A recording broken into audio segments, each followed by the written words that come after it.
자, 중단원 9번 문제 한번 해봅시다. 9번 문제는 3차 함수를 주어지고 그 3차 함수의 도함수를 그래프로 주어주고 그 다음에 그때 극대값도 주어주고 그랬을 때 상수값, 상수 ABC하고 극소값을 구하라고 그랬잖아. 당황하지 마세요. 자, 풀 수 있습니다. 자, 그럼 지금까지 우리가 풀었던 식으로 똑같이 풀어봅니다. 어떻게?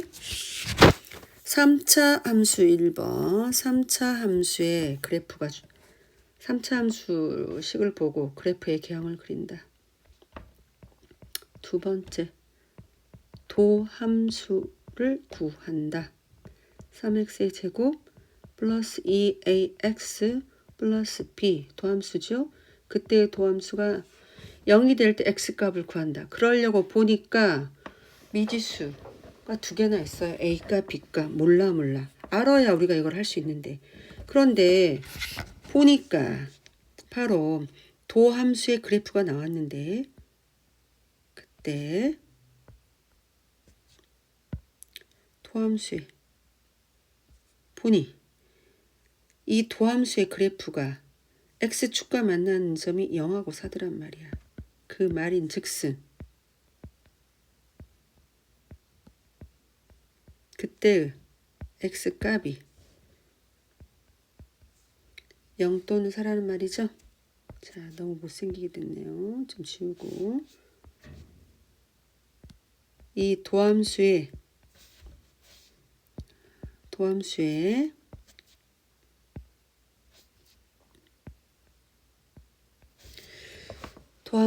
근이 0 또는 4란 말이 되겠습니다. 즉 그림으로 말하면 네가 0이고 네가 4란 말이죠. 이 도함수의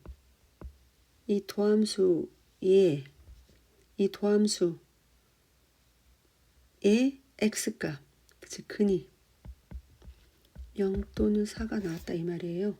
자, 우리가 그럼 얼마든지 풀 수 있죠. 왜? 이거 니네 나올 때 어떻게 했어? 근이 0 또는 4 나오면 즉 x값이 0 또는 4인데 자, 이 전 단계 x 마이너스 4는 0이죠? 그런데 자, 보세요. 앞에 이걸 전개하면 x제곱의 개수인데 x제곱의 개수가 3이잖아요. 그러니까 당연히 이들은 3이 돼야죠. 그럼 이거를 전개한 3x의 제곱 마이너스 12x는 0.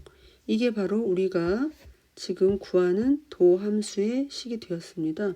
그러면 서로 얘와 얘가 같아야 되니까 x제곱항의 개수 같아야 되고 x항의 개수 같아야 되고 상수 같아야 되니까 바로 여기서 나옵니다. 어떻게? a는 마이너스 6, b는 0 이렇게 나오죠. 그런데 물론 바로 이게 안 되는 사람 그럼 어떻게 됩니까? 아까 똑같이 다시 또 도함수 이 도함수가 0이 될 때 x값이 0 또는 4가 나왔다는 말은 바로 x에다 0을 집어넣으면 요 시계값이 성립한다는 말, 즉 0이 나와야 된다는 말이죠. 그럼 x에다 0을 넣으면 b가 0 나오고 두 번째 다시 또 x에다 4를 집어넣으면 자 4, 16, 48 플러스 8a b는 어차피 0에서 네가 또 다시 0이 나와야 된단 말이죠. 이 2차 방정식의 근이 0 또는 4가 나온다는 말은 x값에다 0 넣고 x값에다 4를 넣으면은 바로 0이 나온다는 뜻이겠습니다. 그럼 역시 이거 풀면은 역시 또 이게 우리가 원하는 a값 마이너스 6, b값 0 이렇게 두 개가 나온단 말이죠. 그럼 이제 뭐를 구하면 되겠어요? 이제 c하고 극소값을 구하면 되겠는데 자, 그래프를 다시 한번 봅시다. x가 0 또는 4일 때 볼록볼록 극값을 갖는다고 했었는데 x가 0일 때 함수값 즉 f0이 바로 뭐가 되는 거예요? 극대값. 근데 그게 극대값이 지금 얼마라고 했어요? 5라고 그랬죠. 그러니까 우리가 지금까지 어떻게 했어? 자, 이때의 도함수가 0이 될 때 x값을 구해서 그때의 x값을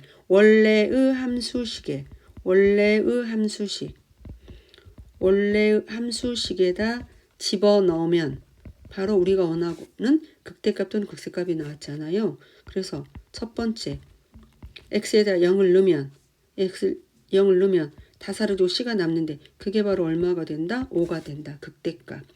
자, 그러면 우리가 극소값도 구해야 되는데, 즉 x에다가 4를 집어넣어야 되는데 함수식에다가 함수식을 보니까 a값, b값, c값이 미지수란 말이야. 그런데 우리 이미 a값, b값, c값이 나왔잖아요. 자, 어떻게 다시 한번 써볼까요? x 세제곱 a 값은 마이너스 6x 마이너스 6x 제곱 b는 0이가 사라지고 c는 5. 이게 바로 우리가 구하려고 하는 함수식이 되겠다 이 말이에요. 그럼 여기다가 즉 x에다 4를 집어넣으면 요때 함수값 즉 f4가 극소값이 되는 거잖아요.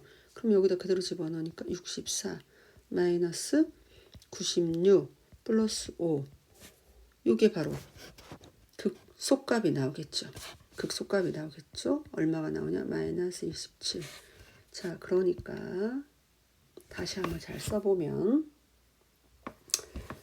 A값은 마이너스 6, B는 0, C는 5, 극소값은 마이너스 27이 나왔어요. 자, 어떻게 이렇게 나오느냐? 다시 한번 선생님 할 때 여러분도 그대로 한번 똑같이 해봅시다. 자, 이 문제를 다시 한번 그대로 풀겠어요. 자, 먼저 3차 함수가 나왔습니다. 그런데 3차 함수에 도함수의 그래프를 주어주고 극대값 주어주고 상수 A, B, C 즉 A값, B값, C값 구하고 극소값을 구하라는 문제가 나왔단 말이야. 당황하지 말고 자, 우리가 늘 했던 대로 3차 함수가 나왔다. 그래프 개형을 그린다. 2번 도함수 구한다. 도함수 구한다. 도함수가 0이 될 때 x값을 구한다. 그러려고 보니까 몰라. a, b를 몰라서. 그럼 어떻게 하는다? 분명히 조건이 있을 것이야. 쳐다보니까 이 도함수의 그래프가 도함수의 그래프죠. 요 그래프가 도함수의 그래프가 x축과 만나는 점이 0 또는 4더라. 그 말은 이 도함수의 근이 0 또는 4더라. 이 도함수의 자 여기로 갑니다. 이 도함수의 근이 또는 x값이 0 또는 4이더라. 자 거기 그렇게 되겠죠. 그러면 이걸 바로 풀 수 있는 방법. 자 요거의 전 단계 x-4는 0.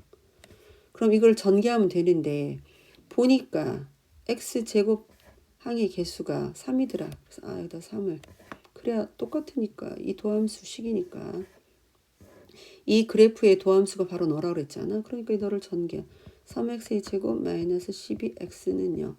그래서 요 방정식과 요 방정식이 같은 방정식이 되어야 된다 하기 때문에 우리는 바로 a는 마이너스 6이 나오고요. b는 0이 나옵니다. 이렇게 하는 방법도 있고 다른 방법 어떻게 된다고 했어? 자, 나는 이 도함수가 0이 될 때, 즉 이 2차 방정식의 근이 x값이 0 또는 4라고 했다. 그럼 나는 원시적으로 풀겠다. 어떻게? x에다 0을 넣겠다. x에다 0을 넣으면 왼쪽 이 좌변에 0을 넣으면 오른쪽도 0이 나와야 되니까 아하 b는 0이구나. 두 번째 다시 또 x에다 4를 넣으면 좌변은 48 플러스 8a. 자, b는 0이므로 좌변에다 x에다 4를 넣으면 자 0이 나와야 되는구나. 역시 이걸 풀어도 a는 마이너스 6이 나옵니다. 자 이렇게 풀어도 되고 어떻게 풀어도 상관이 없는데 선생님 바로 이렇게 풀었어요. 자 그 다음 두 번째. 그럼 니네는 여기다 우리가 수없이 말한 것도 표시할 수가 있다고. 자 네가 뭐라고? 0이라고. 너는 얼마라고? 4라고. 자 그러면 우리가 앞에서 뭐라고 그랬어? 이 x에다 0을 넣은 함수가 f0이 빨간색으로 하자. f0이 F0이 바로 뭐가 나옵니까? 극대값. 자, x에다가 4를 넣은, 식에다 4를 넣은 F4가 뭐가? 극소값. 자, 그러면 이제 문제를 봅시다. 자, 극대값 F0이 5잖아요. 그걸 이용을 해봅시다. 자, 그러면 x에다 0을 넣어. 어디에다가?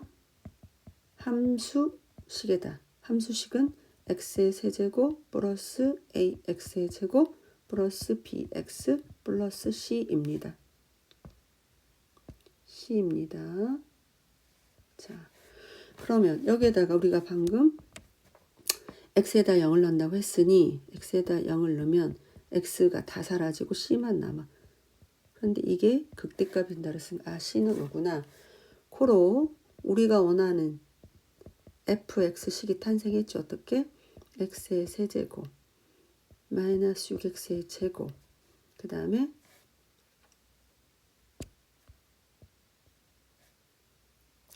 x의 제곱 플러스 5라고 하는 함수식이 탄생을 했죠. 자, 그러면 우리가 뭐 남았어 이제? A값, B값, C값 나왔고 극소값이 나왔잖아요. 극소값이 남았잖아요. 그럼 극소값은 어떻게 한다? 이 그래프 보세요. X가 도함수가 0이 될 때의 값, X값 0 또는 4가 나왔는데 0일 때의 함수값 F0이 극대값이 됐고 x가 4일 때의 함수값 f4가 극소값이 되더라. 자, 4를 집어넣습니다. 자, 96 플러스 5 그래서 69 마이너스 96 마이너스 27이 극소값. 그래서 극소값이 마이너스 27이 돼 있더라. 자, 결국 이 문제는 우리가 3차 함수 그래프의 개형을 그릴 수 있다. 도함수를 구할 수 있다. 도함수가 0이 될 때 x값을 구할 수 있다. 해서 지금까지 문제를 풀었어요. 그래서 극대값도 구하고 극소값도 구했던 그 문제를 거꾸로 푼 거야. 어떻게? 도함수의 그래프로 도함수의 그래프를 주어주고 도함수의 근, 즉 x값을 거꾸로 집어넣어서 모르는 미지수를 해결하는. 그 다음에 나머지 극소값을 해결하는 이런 문제였습니다. 자, 여러분이 차분히 한번 해보세요.